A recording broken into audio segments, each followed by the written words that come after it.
Assalamualaikum warahmatullahi wabarakatuh. Siang ini saya makan siang di ketoprak pinggir jalan. Saya refleksikan enak. Siang-siang makan ketoprak. Di sini juga ada pempek biasanya. Pempeknya habis kan ya? Pempeknya habis, menunjukkan laris, laku luar biasa. Makan ketoprak di pinggir ledeng. Pinggir ledeng dekat jalan raya. Enak. Oke. Hari ini siang ini saya coba memberi ilmu pelajaran tentang harta gonogini, harta bawaan dan sebagainya. Kembali lagi kita terangkan, harta gonogini adalah mahasiswa ya, harta yang didapat setelah mereka menikah.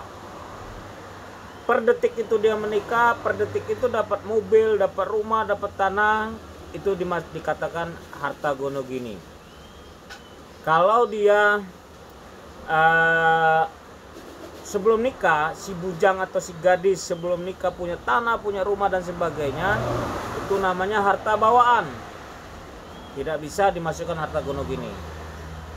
Jadi sebelum nikah, atau dia beli rumah, beli tanah, uangnya dari harta dari orang, dari dia punya, bukan dari kerja, dari barang-barang. Ketopraknya sudah jadi, kita teruskan dulu. Es teh manis.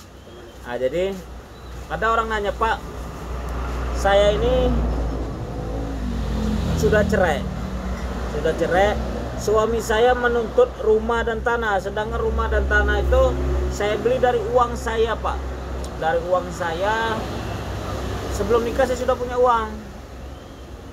Dia bilang, belum, bukan waktu saya sudah nikah terus saya kerja, suami kerja terus saya beli tanah, bukan. Oke. Saya jawab ya, kalau ibu atau mbak bisa membuktikan kalau rumah itu dibeli atau dikasih orang tua, uang dari orang tua atau uang dari sebelum nikah, bisa membuktikan itu namanya harta bawaan.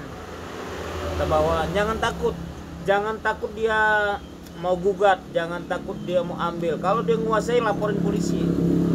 Tapi harus bisa membuktikan kalau itu harta bawaan. Lebih tepatnya, saran saya, mbak atau ibu, buat penetapan pengadilan permohonan ke pengadilan agama apabila dia Islam. Minta penetapan, minta putusan dari pengadilan agama kalau memang itu harta bawaan, bukan harta bersama. Mohon maaf, ini di pinggir jalan saya agak teriak-teriak, semoga suaranya kedengeran. Ya, harta bawaan sama harta gonogini itu berbeda. Harta bawaan itu seperti apa, harta gonogini tadi seperti apa. Tadi saya katakan, saya sampaikan, beda harta gonogini, harta bawaan. Ada juga orang menikah, orang tua dari perempuan memberikan tanah, memberikan rumah. Itu tidak bisa harta bersama, itu tetap namanya harta bawaan. Kecuali waktu orang tuanya memberi tanah, rumah, dikasih olet-oletan, dikasih pernyataan, ini untuk kalian berdua, jadi ini masukkan harta bersama. Tapi kalau tidak ada tulisan, ada pelepasan, tidak bisa, tetap itu harta bawaan. Jadi suami-suami yang baik hati dan ramah tamah, jangan cerai langsung berpikir, wah itu tanah saya, itu rumah saya. Jangan.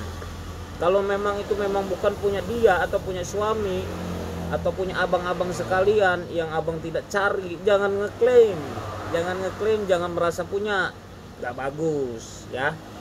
Jadi abang-abang semua, makanya jangan mengandalkan istri kaya, jangan mengandalkan istri punya uang. Jadi kalau semua laki-laki nyari istri kaya, kasihan gitu loh. Saudara-saudara saya, teman-teman saya, kawan-kawan saya yang tidak kaya, jangan gitu. Cinta itu tidak lihat dari harta, asik. Jadi kita sebagai laki-laki harus cari uang. Kita sebagai laki-laki harus bisa menghidupkan. Kita sebagai laki-laki harus bisa menafkahi. Itu ada di Iqrar Talak juga ada, di sebelum nikah juga disampaikan. Kewajiban suami memberi nafkah lahir batin, sampai kendaraan, perhiasan, apa kebutuhan si istri itu tanggung jawab suami. Jangan suami seenaknya. Suami harus kerja, suami harus cari duit. Lagi jangan kita mengandalkan istri cari uang. Kalau bisa istri jangan kerja, tugas suami. Istri kalau sudah punya anak, mohon maaf, bukan menjatuhkan kaum wanita, lebih baik sih bagusnya ini menurut saya, tapi jangan sekali lagi jangan diambil hati.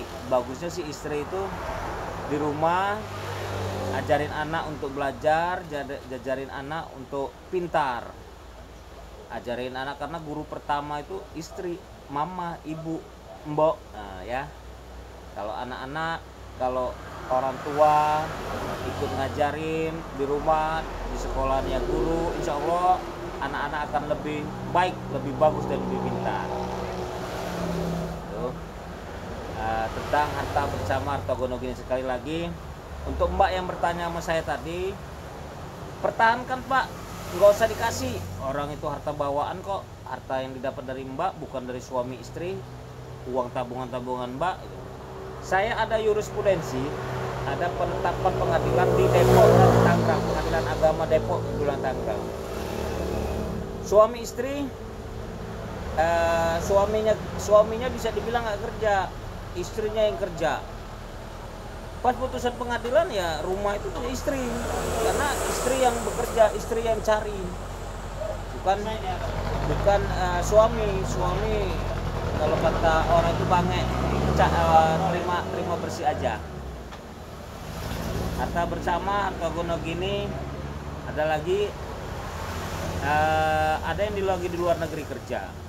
Kalau kerja luar negeri yang tidak bukan walaupun istri kerja di luar negeri, istri tidak bisa mengklaim dia yang cari uang. Tuh, memang itu bisa jadi harta bersama, tapi kalau bisa istri bisa membuktikan bahwa suami tidak pernah menafkahkan, suami tidak bisa memberikan apa yang diinginkan, benar-benar full istri semua, sampai anak juga yang berangkat di sekolah, bukan yang membayar dia sekolah dan sebagainya, ada istri, suami tidak sama sekali.